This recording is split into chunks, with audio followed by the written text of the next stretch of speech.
So you can start whenever you're ready. All right. So my name is Vania Arroyo. I'm from Boston. I'm a photographer and a makeup artist from out here. Dope. Thank you so much for joining me today. Thank you. Of course. So the first question we start with is, are you hood grown? And if so, how does that influence your aesthetic? All right. So I actually am, I grew up in the projects in South Boston. And then from South Boston, I moved to Dorchester when I was 18. So I've been in Dorchester for the second half of my life.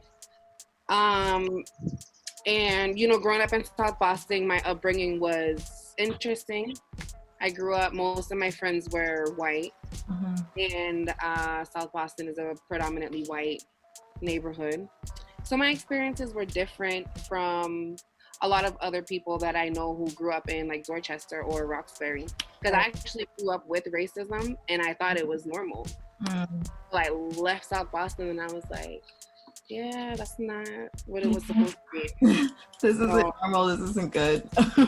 Yeah. So that definitely plays a role in why I am the way now and why I'm so passionate about storytelling, especially telling the stories of people of color. Awesome.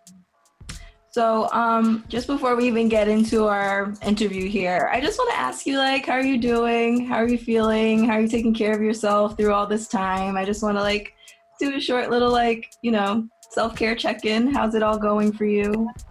Self-care is tough. I feel that. I'm one of those people that just naturally I put the well-being of others above my own, and I know that that's terrible, but it's something that I'm working on. And my emotions they're up and down. I guess it depends on the day, really, since everything started, and I've been out of work, almost 3 months now. So it really depends on the day. Some days are great, other days are like, why? Like, why is this happening? What is going on? So I'm all right. I'm hanging in there, girl. Yeah, but it's good that it's nice out today. At least you get to hang out outside. There's some things that we can hold on to and feel the joy in that. But let's get into what we're really here for. You've been covering a lot of the protests that have been happening around the city.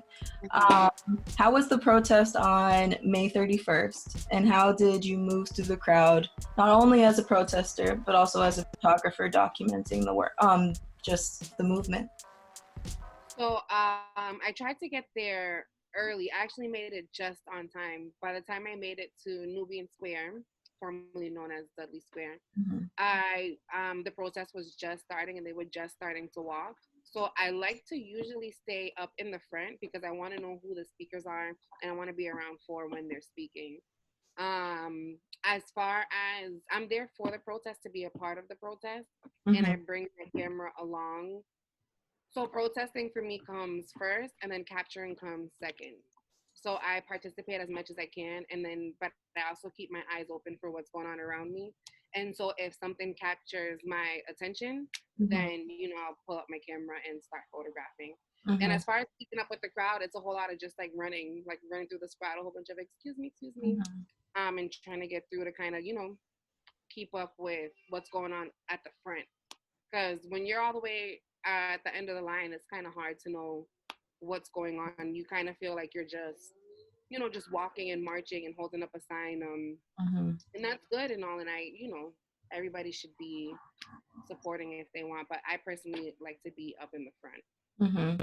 So how was that protest on the 31st? I saw a lot of your photos going from Nubian Square, and I saw photos of you downtown. So how was that experience going downtown? And I also noticed it was getting dark in some of your photos. So you were there at night. How was that? So that for me, I've been participating in protests out here in the city for the last 15 years. And for me, that was the most beautiful and the most organized protest that I have been able to participate in and capture. It was extremely peaceful. We did block traffic quite a few times, as the protest was moving from Nubian Square to Boston Common. But it was beautiful. There were a few moments where we just kind of stopped and we congregated and, the speakers would speak. There were a couple times that they were singing through the mic, and other people were joining in and singing, and I think it was really dope. And throughout the route, people were passing out. They were giving out water and snacks, and for me, it was beautiful. Mm-hmm. It was beautiful from when we first started to when we got to downtown. Amazing. It was a couple of hours of marching. Mm-hmm. Um, Awesome. yeah. So, what was your experience at the vigil organized by Monica Cannon Grant? When you chose to participate, when do you choose like to document? Like you were saying, you are definitely more of a protester and a participant than you are a documenter. But when it came to the vigil and the rally, it being less of uh, it being more of a space for us to mourn, Mm-hmm. how were you able to navigate that space?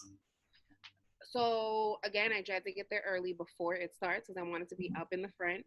So when I got there, maybe like a few minutes after I got there, Monica had started to speak, so I was right there in the front. I took a couple of pictures while she was speaking, but for the most part, I was paying attention to what she was saying because I wanted to know her mission. I don't know Monica Cannon Grant personally; I just know her through Facebook.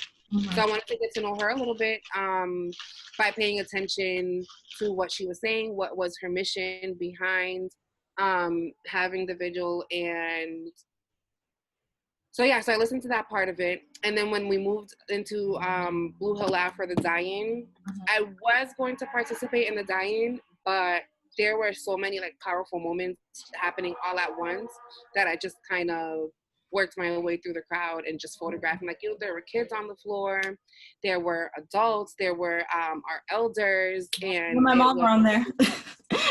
um, So yeah. I totally feel that like during the die-in, I was like, should I be documenting this or should I be a participant? And it's interesting feeling like it's too powerful. I have to capture. I had to, Yeah. yeah. I didn't even post all of my images because I'm working on a project with the images that I capture through everything that's going on, and so I posted a couple. I posted maybe like two from the die-in, but I took many more. And the reason why I didn't post those pictures is because when I release the project, I want to be able to elaborate more on why I took these photos and why this moment for me was so powerful. So I did not participate in the die-in, unfortunately, but I did capture it, and I'm glad that I did. There are a couple more die-ins happening, so I will go to another one and I will participate in the next one. Yeah, awesome. Yeah. So you mentioned how you're like holding on to some photos, but the photos I have seen on your Instagram that you have been releasing, it seems like you've been fairly mindful of not capturing faces, especially like just the few faces you do see. It's very apparent and they're aware that you are there and taking the photo of them. Why do you shoot in crowds or even empty spaces to help tell the story? So what do you mean by empty spaces? So I even noticed that you took photos of a lot of the buildings that were being boarded up, just kind of as like documenting what's really going on and all the layers of what we're feeling right now. So let me see.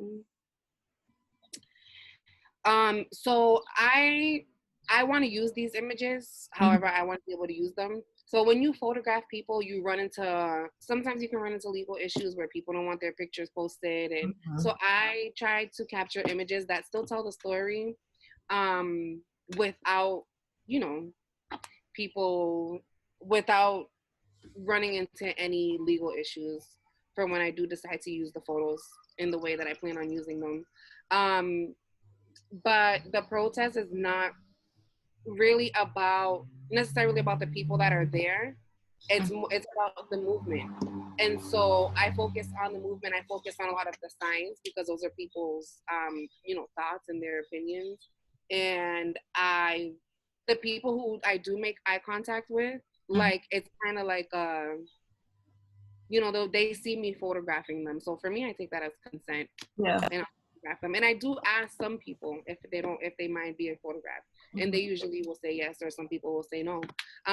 Because some people go to the protest in solidarity to show support, but they don't necessarily want to be seen And I think that that's a struggle for some people, because some people want to support, but they're not ready to be labeled as a whatever you get labeled as for, you know, choosing the side of the oppressed. You Mm-hmm. know, I try to be mindful and respectful of that. Like not everybody is okay with being photographed. Some people just want to show their support, but not be seen. And some people have a problem with that. I don't. I think it's okay.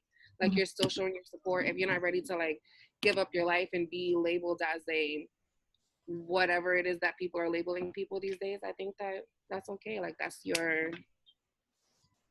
Yeah. Whatever you do to feel safe. I feel like right. it's fun. Exactly. Whatever makes them feel safe. Yeah. So looking at all your photos, I've noticed that you've captured this movement entirely in black and white. Why have you chosen to do so? Why not color? Yeah, just why? So when you, for some reason, when you look at an image in black and white, it creates, it brings out like the emotion in people. Mm-hmm. Because I can post all of those pictures in color, and some of them will actually be posted in color, but it doesn't have the same effect on people's emotions as it does when they're in black and white. And Mm-hmm. I don't know what that is. I don't know why that's a thing, but photos are more powerful in black and white, in my opinion. There are some photos that deserve to be in color, so which I'm going to be posting later on, but I don't know. I just feel like it brings out the emotion in people more. I feel like they feel more connected to the photograph Awesome. because it's in black and white. And I just realized I didn't answer your question about, you know, photographing empty spaces. Yeah. Um, Businesses are boarding up their windows, and it's not just businesses that were along the route of the protest. It was businesses that are all over the city. I've been driving around and I've been seeing a lot of people have their windows boarded up because they don't know what's going on. Mm-hmm. They don't know what's happening. A lot of the protests were supposed to just be one direct route, but you know, other people come with other intentions, and so they separate and they make their way into neighborhoods. And I think that people should be able to um, protect their businesses. And I think that business owners, they're dealing with a lot right now, right? Because they're dealing with the pandemic, Mm-hmm. and then they're dealing with the protests, and they're dealing with the rioting. And I feel like that's a lot for business owners right now. So for me, it is powerful to see the process that businesses are going through right now, trying to just keep their head, you know, above water, Mm-hmm. boarding up your windows but still being open. And you know, it's just, I feel like it's a lot for business owners. And so Mm-hmm. yeah. Yeah, for real, for sure. Right. But talking about businesses, you, as a photographer, you obviously have your own business of your own that people do buy prints from you. But you are offering free prints to folks of color of the images of your protests, which I think is great. But why is it even more important for white people to buy from Black artists right now, especially supporting Black photographers of the movement and people of color of the movement who are actually capturing our perspective? All right. So you are now offering free images to people of color through your through all of the images you've been capturing of the movement, which I think is a great initiative and a great way to get your business going and a great way to not support all of us. But also, why do you think it's important, particularly for white people, to be buying Black art from living artists, particularly photographers who are taking images of the movement and showing it in our perspective? So that idea was actually given to me by a woman that I had met, because when I posted my pictures, I wasn't expecting to get such a beautiful response, like I have been getting. And so people on Facebook and Instagram have been asking me, like, what are you going to do with the pictures? Are you going to print them? Are you going to sell them? Are you going to do this? Are you going to do that? And I didn't really have a plan for the pictures. I was just trying to capture a moment in history and share my art with everybody. And so a woman that I had met at the protest, at one of the protests, was telling me that there are a lot of allies who are looking to support businesses monetarily, and that I should, jump in on that. And I thought that it was a great idea. For me, this is new territory.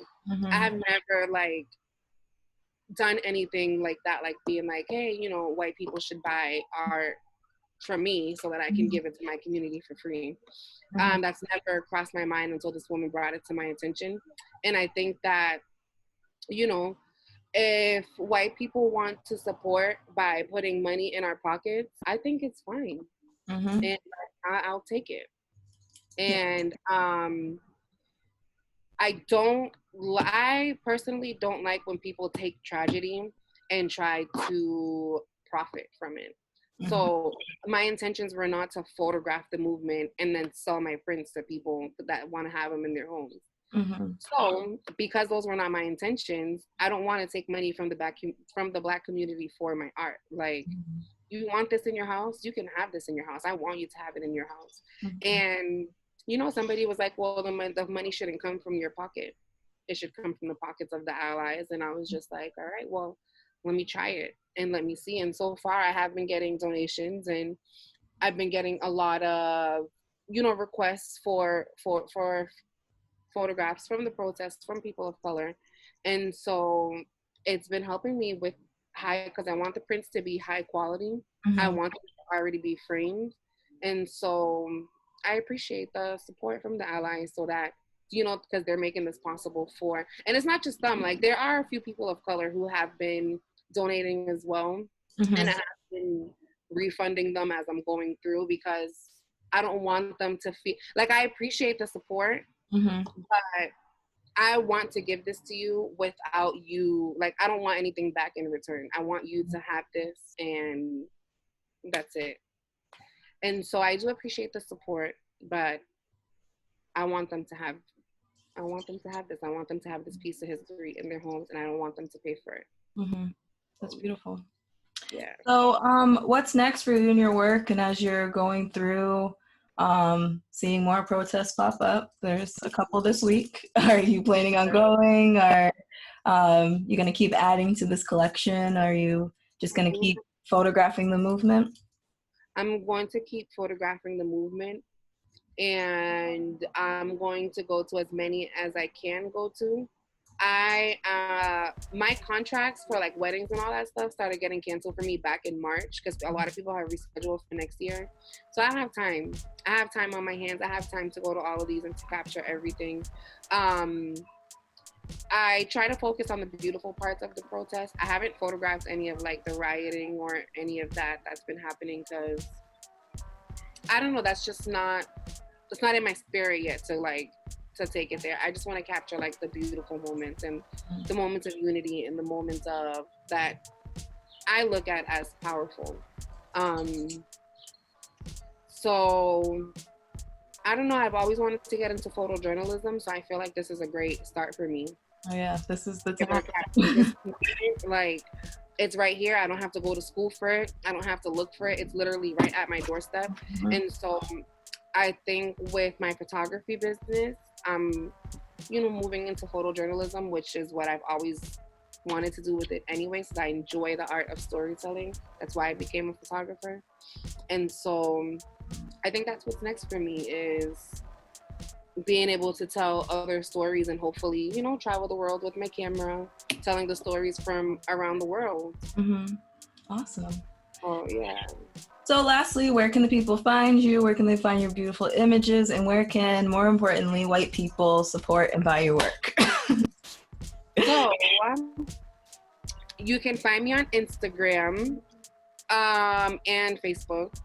Everything is under my name, Vania J Arroyo, VaniaJArroyo.